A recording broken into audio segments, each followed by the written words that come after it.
자, 이번에는 우리 다범주 분류에 관련된 부분 확인해 보도록 하겠습니다. 자, 우리 크롬 환경에서, 즉 클라우드 환경에서는 다범주 분류 데이터셋이 없기 때문에 우리 일반 환경에서 진행을 하도록 하겠습니다.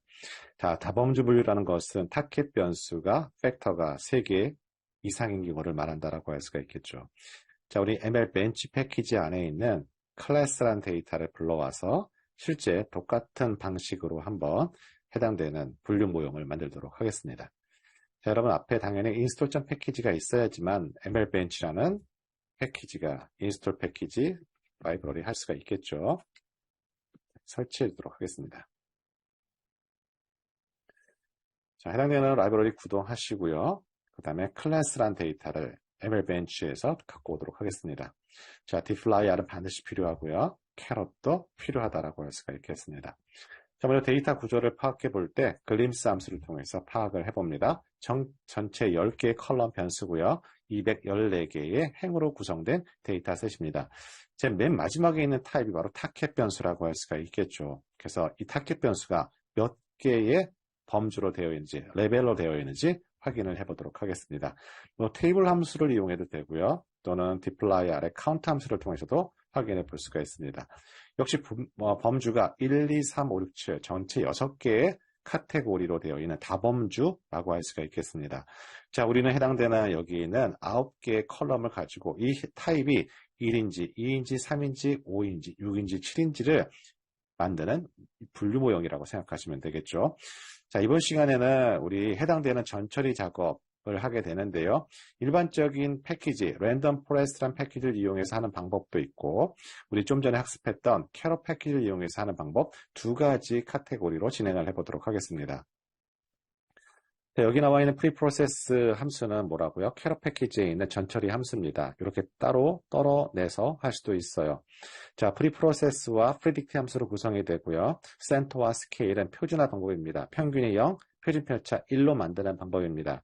데이터는 클래스고요. 이 값을 JS under class라는 곳에 저장을 하게 됩니다. 한번 실행해 보도록 할게요. 그 앞서서 우리 결집값은 항상 확인을 해야 되죠. 자, 실행해 보면 자, 깔끔하게 결집값이 하나도 없는 데이터, 이상적인 데이터라고 할 수가 있겠습니다.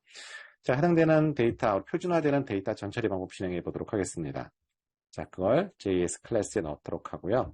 여러분 질문해 주시는데요. 만약에 이렇게 전처리하게 되면 타겟 변수도 어떻게 돼요? 질문하시는 분이 계세요. 타겟 변수는 전처리 작업 표준화 시킬 수가 없습니다. 이그노어가 하나라는 게 뭐예요? 바로 타입을 의미하는 타겟 변수는 안 됐다는 의미고요. 나머지는 다 이렇게 표준화 작업을 했다는 의미입니다. 걱정 안 하셔도 됩니다. 자, 이렇게 하나의 파라미터 설정해주고 실제 변환을 해주게 되면 클래스란 데이터는 우리는 표준화 작업, 평균이 0이고 표준 편차 1로 변환을 해줄 수가 있습니다. 그 값을 JS under class under P라고 저장해 두도록 합니다. 그럼 바뀌었는지 항상 더블 체킹하라고 제가 말씀드렸고 서머리 함수를 돌리게 되면 이렇게 모든 데이터들이 평균이 0으로 바뀌어 있음을 확인해 볼 수가 있습니다.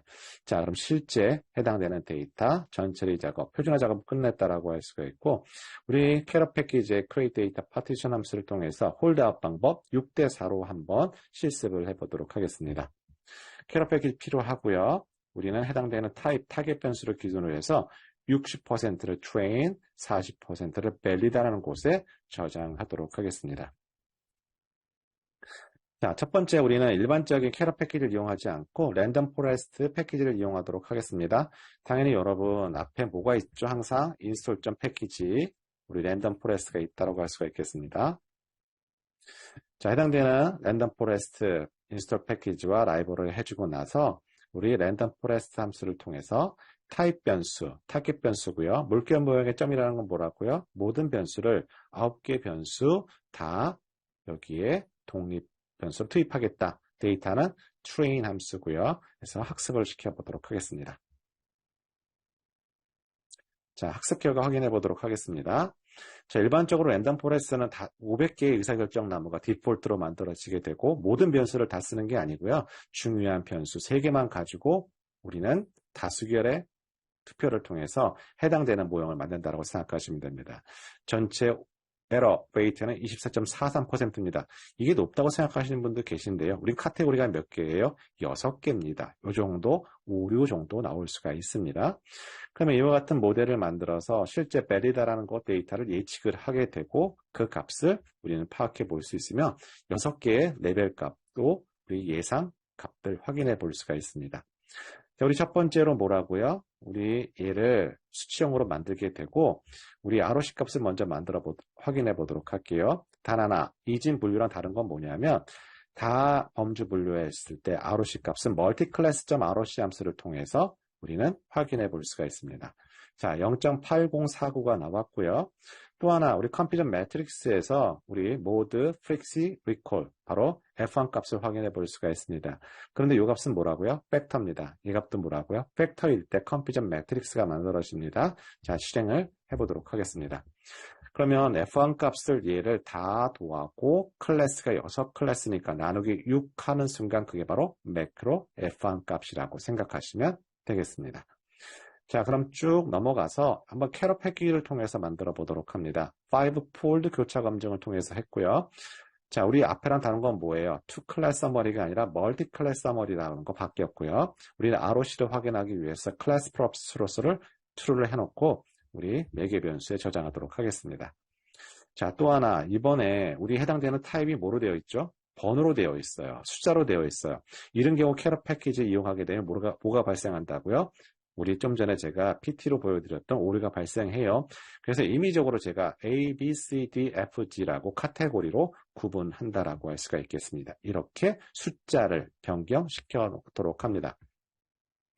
학습 방법은요. RF 랜덤 포레스트고요. 전처리 이렇게 센터와 스케일 해주고 우리가 원하고자 하는 것은 매크로 F1 값이니까 바로 F1의 평균값을 하고 매트릭을 해줍니다. 자, 이렇게 학습을 시켜보도록 할게요. 자, 그 결과 지금 빨간불이 번쩍번쩍하죠. 자, 이건 경고 메시지니까 오류 메시지가 아닙니다. 이 값을 확인해 보도록 하겠습니다. RF 언더 KN으로 했어요. 그럼 다양한 평가 지표들이 나오게 되는데요. 자, 여기서 뭐라고 나와 있냐면 나는 min F1, 매크로 F1 값 기준으로 해서 원하니까 min F1이 가장 최적일 때, 가장 클 때가 좋은 거니까 그때가 변수가 5, M3O라고 얘기를 합니다. 그럼 5일 때 쭉 따라가게 되면 우리는 여러 가지 값들을 확인해 볼 수가 있는데요. 자, 확인해 볼 수가 있는데요. 자, 여기서 가장 높은 값이 바로 5개일 때가 가장 높은 F1 값을 가졌다라고 할 수가 있겠습니다. 바로 0.78772042라네요. 그죠? 이렇게 기억해 두도록 합니다. 자, 그럼 이 값을 이용해서 우리는 벨리다라는 데이터를 예측해 볼 수가 있고 그 값을 flat under RFKN에 저장한다라고 할 수가 있겠습니다. 자, 우리 벨리다란 타입도 1, 2, 3, 4로 그렇게 돼 있으니까요. 레벨 값도 이렇게 숫자로 말고 문자로 저장하도록 합니다. 자, 그렇게 통해서 우리 컴퓨전 매트릭스 값을 확인해 볼 수가 있고요. 결국에는 이 값이 뭐예요? 다 더하고 이 숫자로 나눠주게 되는 순간 그 바로 min F1 값이라고 할 수가 있겠습니다. 자, 우리가 접근하는 방법은 뭐라고요? 일반적인 전처리를 하고 나서 또는 결집값 처리하고 나서 여기는 결집값이 없기 때문에 바로 다이렉트로 이런 형태의 랜덤 포레스트 패키지를 설치하고 라이브러리 해준 다음에 이렇게 학습을 시켜서도 할 수 있습니다. 그리고서 예상값들 우리는 얻어낼 수가 있어요. 그 예상값들을 우리 수치형으로 바꿔줘서 ROC도 평가할 수가 있고요. 둘 다 범주형 팩터로 만들어 놓고 컴퓨전 매트릭스 돌려서 해당되는 값도 접근할 수가 있습니다. 이렇게 접근해서 제출하는 것도 그닥 나쁘지는 않습니다.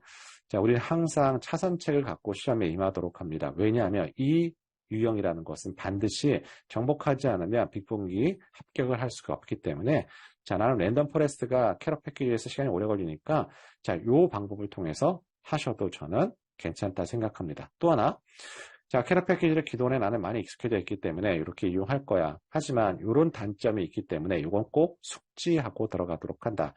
만약에 타겟 변수가 숫자로 되어 있다면 이렇게 범주형 형태로 바꿔줘야지만 캐럿은 돌아간다라고 생각하시면 되겠습니다. 이 두 가지 관점을 통해서 접근했다라고 생각하시면 되겠습니다.